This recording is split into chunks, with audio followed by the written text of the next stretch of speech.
हफ्ते भर की छुट्टी के बाद आज ही वापस लौटी ज्योति को अपने केबिन में देखकर प्रिया चहकते हुए बोली, अरे तू कब आई? कैसी रही तेरी कजिन की शादी? सच कह रही हूँ ज्योति, तुझे वापस देखकर मेरा दिल खुश हो गया। तेरे बगैर ऑफिस बहुत बोर लग रहा था। ना काम में मन लग रहा था, ना कैंटीन में। अच्छा जी, चल बातें बाद में करना। देख मैं तेरे लिए क्या लाई हूँ। मेरे ननिहाल की स्पेशल बालूशाही। चल मुंह खोल। ऑफिस वालों से मुश्किल से ये 2 पीस बचा कर रखे हैं तेरे लिए। ज्योति प्रिया के मुंह में बालूशाही ठूसते हुए बोली। जब से ज्योति ने ये अकाउंटेंसी फर्म ज्वाइन की थी, तभी अपनी कलीग प्रिया से उसकी ऐसे पटने लगी जैसे दोनों बचपन की अतरंग सहेलियां हों। हालांकि दोनों का स्वभाव बिल्कुल अलग था। प्रिया मेट्रो बम्बैया माहौल में पली बड़ी मॉडर्न लुक वाली स्ट्रेट फॉरवर्ड लड़की थी। वहीं छोटे शहर से दिल्ली नौकरी करने आई ज्योति एक सीधी साधी लड़की थी जो भावनाओं संवेदनाओं में जीती थी। उसके भोलेपन के कारण प्रिया कभी कभी उसे लेकर ओवर प्रोटेक्टिव हो जाती तो ज्योति उसे मजाक में बड़े भैया कह देती। अच्छा चल पूरी रिपोर्ट दे। शादी कैसी रही? कोई खास टकराया क्या? प्रिया ने हंसते हुए पूछा तो ज्योति ने उसे घूरकर देखा। अरे भाई नाराज क्यों होती है? शादियों में ऐसी टक्कर के ज्यादा चांस रहते हैं, बस इसीलिए पूछा। प्रिया मस्ती के मूड में थी। इस पर ज्योति बोली, शादी बहुत अच्छी रही। मामा जी अपनी बेटी के लिए जैसा लड़का चाहते थे वैसा ही मिला। मम्मी की साइड के सभी रिलेटिव्स से भी मिलना हो गया। पता है प्रिया, जब भी मैं ननिहाल जाती हूँ तो ये बड़ा शहर उस छोटे कस्बे के सामने बहुत छोटा नजर आने लगता है।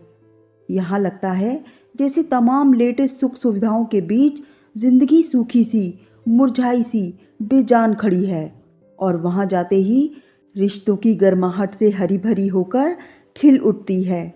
पता है, मामा घर में अकेले काम करने वाले थे, मगर आस पड़ोस मोहल्ले वालों ने पूरी शादी ऐसे संभाली जैसे उनके घर की शादी हो। पर यहाँ बड़े शहर में भरी पूरी रिश्तेदारी में भी काम के वक्त इंसान अकेला पड़ जाता है, और वहाँ पूरा कस्बा ही करीबी रिश्तेदार हो चला था। ज्योति मैडम आपको माथुर सर बुला रहे हैं। चपरासी ने उनकी बातों में खलल डाला। हाँ आती हूँ। चल प्रिया, बाकी बातें लंच में करेंगे, अभी काम करने दे, बहुत सारा काम पेंडिंग पड़ा होगा। कहकर ज्योति उठ खड़ी हुई। आज ज्योति का लंच भी स्पेशल था। आलू की ढलवा सब्जी के साथ कचौरियाँ। वाह क्या बात है। ज्योति का लंच देखकर प्रिया के मुंह में पानी आ गया। अच्छा एक बात बता, बॉस ने क्यों बुलाया था तुझे? कुछ ज्यादा ही काम दे दिया क्या? लंच करते हुए प्रिया ने ज्योति से पूछा तो वो बोली, नहीं यार, काम के लिए नहीं, उन्होंने तो यूं ही बुलाया था पूछने को कि छुट्टियां कैसी रहीं। कह रहे थे काम की टेंशन मत लो। उन्होंने मेरे पीछे मेरे असाइनमेंट बाकी लोगों में डिस्ट्रीब्यूट कर पूरे करा लिए, so no pending work for मी।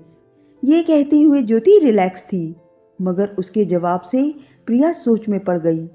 ज्योति, तुझे नहीं लगता पिछले 2-3 महीनों से हमारे बॉस तेरा कुछ ज़्यादा ही फेवर कर रहे हैं?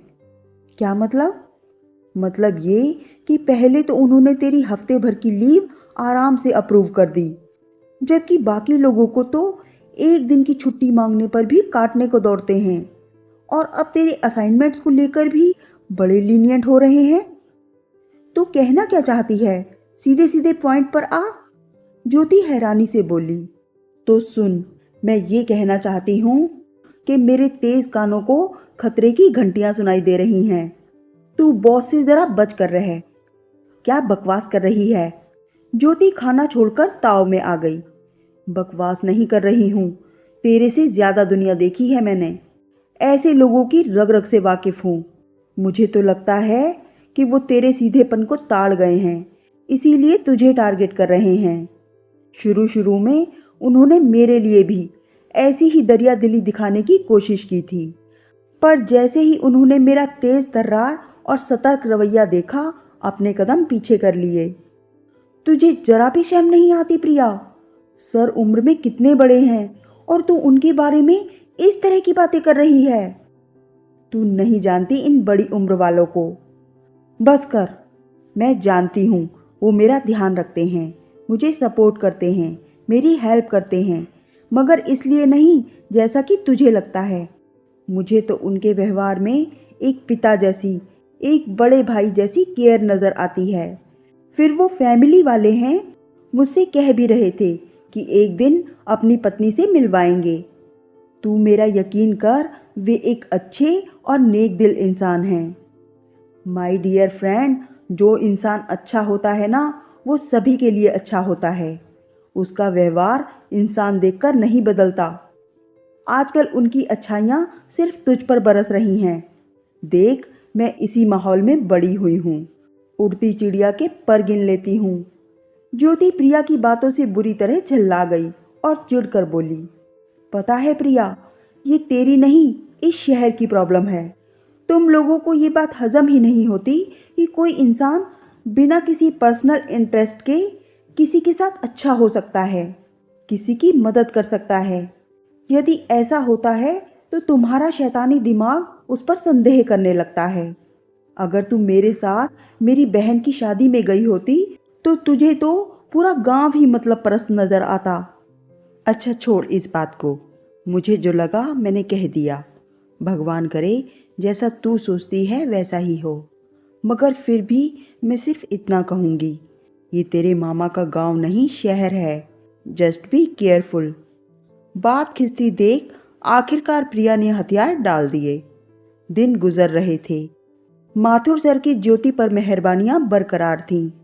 छोटी छोटी बातों के लिए भी बॉस उसे अपने केबिन में बुलाते, हंसते बतियाते। बॉस की ज्योति से इस बढ़ती बेतकल्लुफी ने प्रिया को परेशान किया हुआ था। वो किसी भी कीमत पर नहीं चाहती थी कि उसकी भोली सहेली किसी छलावे की शिकार हो। आज माथुर सर छुट्टी पर थे तो पूरा ऑफिस रिलैक्स नजर आ रहा था।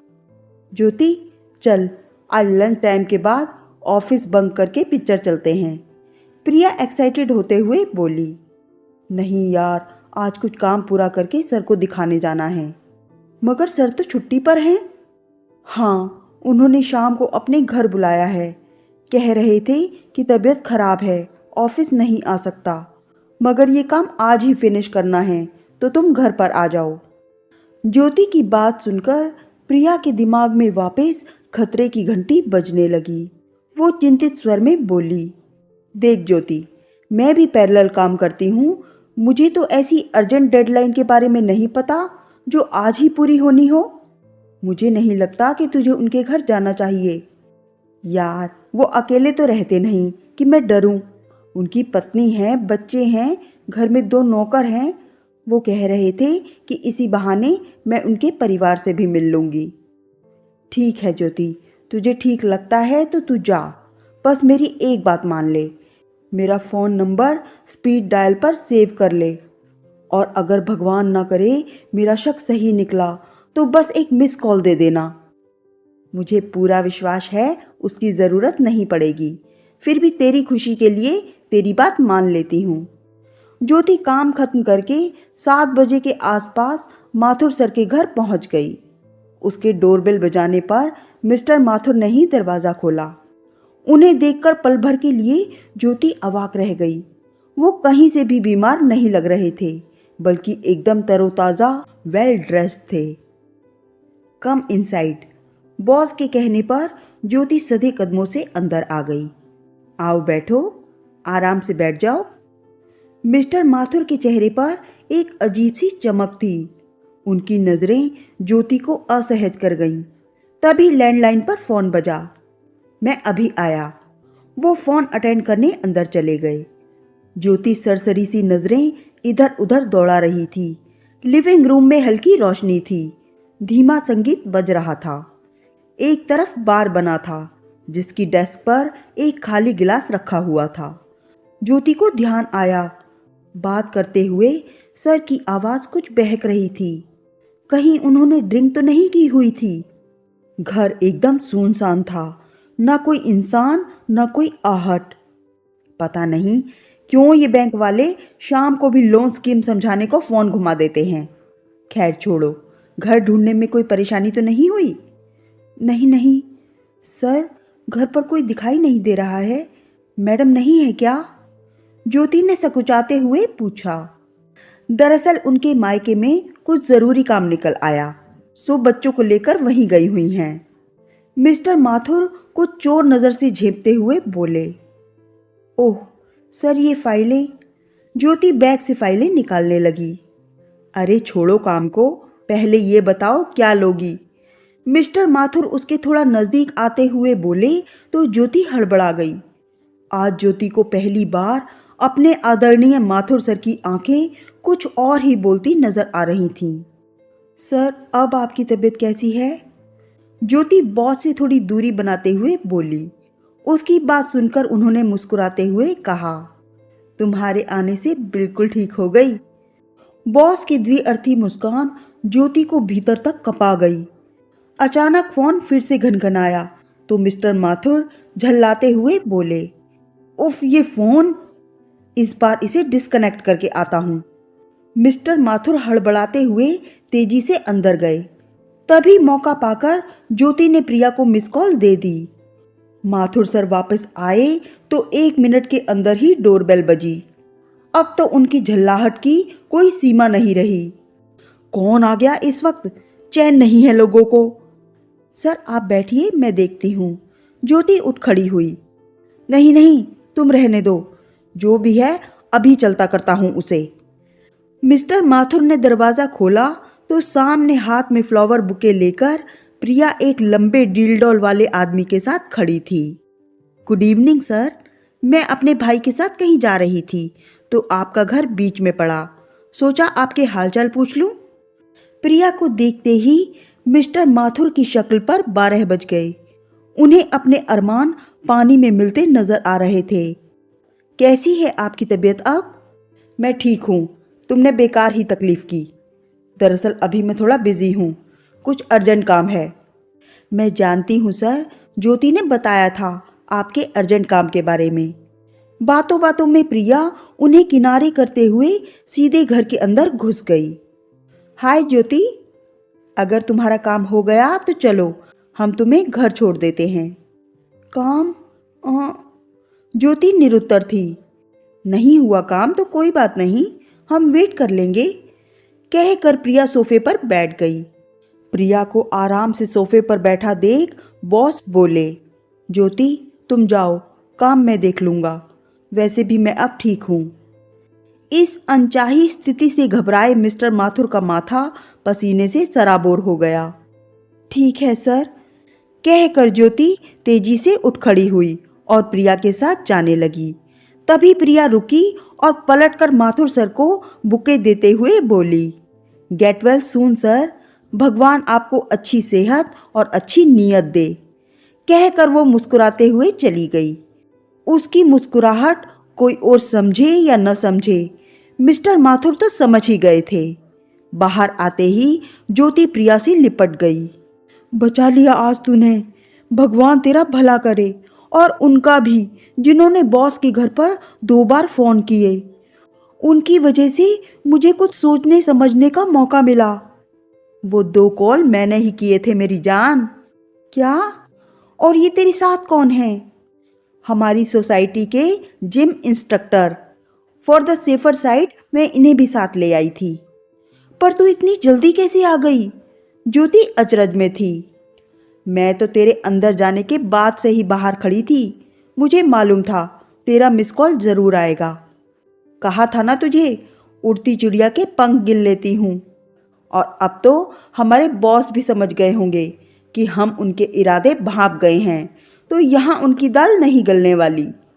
प्रिया की बात सुनकर ज्योति बहुत भावुक स्वर में बोली, प्रिया आज जो तूने मेरे लिए किया है ये एहसान मैं कभी नहीं भूलने वाली। अरे यार, इसमें एहसान वाली कोई बात नहीं, मेरी जगह तू होती तो तू भी यही करती। मैं ये नहीं कहती कि सभी आदमी खराब होते हैं, लेकिन कदम कदम पर मिस्टर माथुर जैसे लोगों की भी कमी नहीं है, पर उनकी नीयत को पहचानने की नज़र हमें ही रखनी होगी। और मैं इंसान की नीयत को पहचानने की खूबी रखती हूँ। प्रिया की इस बात पर ज्योति प्यार से बोली, चल तेरी इसी खूबी के लिए आज मैं तुझे बढ़िया डिनर करवाती हूँ। और फिर दो हंसती हुई आवाज़ें सड़क की ओर बढ़ चलीं।